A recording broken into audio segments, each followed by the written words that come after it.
Bonjour à tous.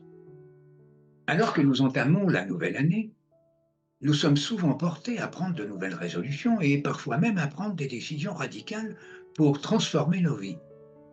Henri Poincaré, un savant novateur, dont les idées valent la peine d'être écoutées et suivies, nous a laissé des leçons pratiques et efficaces sur la manière d'affronter et de surmonter les difficultés et les obstacles qui se dressent sur notre chemin vers le succès, le bonheur et l'abondance. Mais qui ne connaît pas cette phrase de Henri Poincaré? Avec la logique, nous traitons les problèmes, mais avec l'intuition, nous trouvons la juste solution. Mais connaissez-vous une autre de Poincaré? Il n'y a pas de problème sans solution. La juste solution se trouve dans les profondeurs de notre inconscient. Il faut aller la chercher, la trouver, en illuminant notre conscience.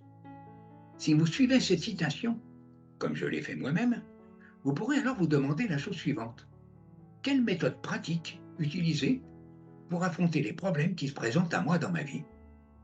Il existe en effet de très nombreuses méthodes pour résoudre les problèmes, qui ont toutes en commun la recherche des causes et de chercher à les éliminer afin que le problème ne fasse plus l'objet d'une réapparition.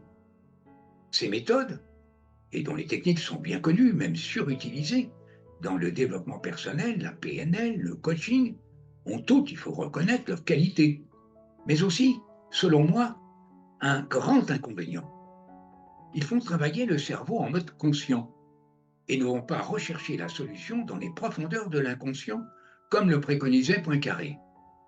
Je me suis inspiré de Poincaré et je vous propose ma méthode dont je vais parler en détail lors de ma webconférence. Ma méthode que je développerai pour vous, avec des exemples concrets, pratiques, en vous montrant comment, à partir du traitement d'un problème, quel que soit son niveau de difficulté, vous pouvez le résoudre en trouvant en vous la juste solution.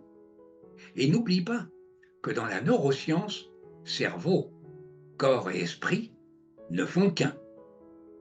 Je vous dis à très bientôt. Au revoir.